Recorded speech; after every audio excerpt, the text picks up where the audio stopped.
எல்லாருக்கும் வணக்கம். அருள் தரும் ஆலயங்கள் வரிசையில் இன்னைக்கு நம்ம பார்க்க போகிற ஆலயம் காஞ்சிபுரம் மாவட்டத்தில் அமைந்துள்ள கைலாசநாதர் ஆலயம் பற்றி பார்க்க போகிறோம். அதுக்கு முன்னாடி this video is sponsored by Bymot e shopping. இந்த பைமோட் இ ஷாப்பிங் ஆப் மூலமாக வீட்டில் இருந்தபடி நமக்கு தேவையான பொருட்களை வாங்கி பலனடையலாம். இந்த பைமோட் இ ஷாப்பிங் உடைய ஆப் லிங்க் டிஸ்கிரிப்ஷனில் டேக் பண்ணுறேன், பார்த்து பயனடைங்க. வாங்க வீடியோக்குள்ளே போகலாம். தென்னிந்தியாவில் கட்டிடக்கலை வரலாற்றில் நீடித்திருக்கக்கூடிய கட்டிடங்களாக கற்கோயில்களை அமைத்து தென்னிந்திய கட்டிடக்கலை வளர்ச்சிக்கு உத்வேகம் கொடுத்தது பல்லவர்கள் ஆவார்கள். தொடக்கத்தில் குடைவரைகளையும் பின்னர் ஒற்றை கற்றளிகளையும் அமைத்த இவர்கள் தொடர்ந்து கட்டுமான கோயில்களை அமைப்பதில் முன்னோடிகளாக அமைந்தார்கள். இக்கோயில் 700ஆம் ஆண்டளவில் ராஜசிம்மனால் கட்டத் தொடங்கப்பட்டது. இங்கே அமைந்துள்ள பல கால கட்டிடங்களையும் சேர்ந்த கோயில்களில் இதுவும் ஒன்றாகும். இக்கோயில் தென்னிந்திய கட்டிடக்கலையின் ஆரம்ப காலத்து கட்டத்துக்குரிய திருப்பு முனைகளில் ஒன்றாக கருதப்படுகிறது. இது காஞ்சிபுரத்தில் உள்ள மிக்க பழமை மிக்க கோயிலாகும். இதை கல்வெட்டுகள் ராஜ சிம்மேச்சரம் என கூறுகின்றன. தொடக்கத்தில் இக்கோயில் விமானத்துடன் கூடிய கருவறையும் அதற்கு முன் தூண்களுடன் கூடிய ஒரு மண்டபத்தையும் கொண்டிருந்தது. இவ்விரு கட்டிடங்களும் உயர்ந்த சற்று மதிலால் சூழப்பட்டிருந்தது. கட்டுமான கோயில்கள் கட்டும் தொழில்நுட்பம் பல்லவ மன்னனான ராஜசிம்மனால் கட்டப்பட்ட மாமல்லபுரம் கடற்கரை கோயிலில் முதலில் அறிமுகப்படுத்தப்பட்டது.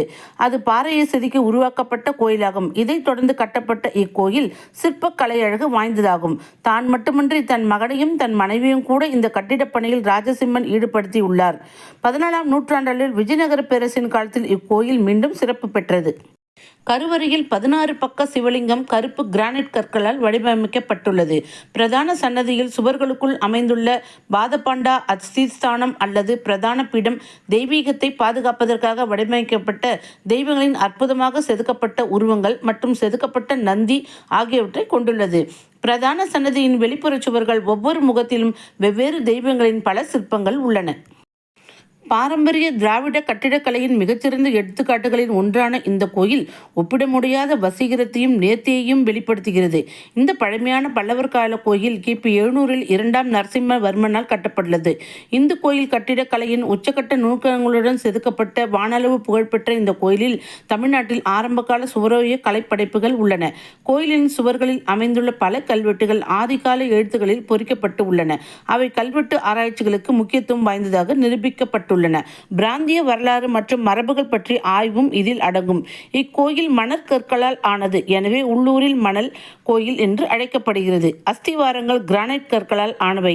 இது கோயிலின் பெரும் எடையை தாங்க உதவும். சிவபெருமானுக்கு அர்ப்பணிக்கப்பட்ட இந்த கோயில் சதுர வடிவில் உள்ளது. ஒரு பிரம்மாண்டமான நுழைவு மண்டபம், அற்புதமான கூடும் கோட்டம், ஒரு மண்டபம், 4 மாடி விமானத்துடன் கூடிய கருவறை இங்கு பிரபலமாக உள்ளன. பிரதான கருவறையை சுற்றி 9 சன்னதிகள் உள்ளன. வெளியில் 7 மற்றும் உள்ளே 2 என அனைத்தும் சிவனின் வெவ்வேறு வடிவங்களை வணங்குகின்றன. இது மட்டுமன்றி இங்கு 58 சிறிய கோவில்கள் உள்ளன. கோவிலின் உட்புற பாதை கைலாசநாதர் எனும் சிவபெருமானின் திருவுருவச் சிலையை சுற்றி அமைந்துள்ளது. இது மட்டுமன்றி சொர்க்கத்திலிருந்து ஒரு நபர் நுழைவதையும் வெளியேறுவதையும் ஊடகமாக குறிக்கிறது. கருவறையில் 16 பக்க சிவலிங்கம் கருப்பு கிரானைட் கற்களால் வடிவமைக்கப்பட்டுள்ளது. இந்த வீடியோவில் ஏற்கனவே சொன்ன மாதிரி பைமோட் இ ஷாப்பிங் ஆப் உடைய லிங்கை டவுன்லோட் பண்ணுங்கள். வீட்டில் இருந்தபடியே பொருள்களை வாங்கி மகிழுங்க. வாங்க அடுத்த வீடியோவில் பார்க்கலாம். நன்றி, வணக்கம்.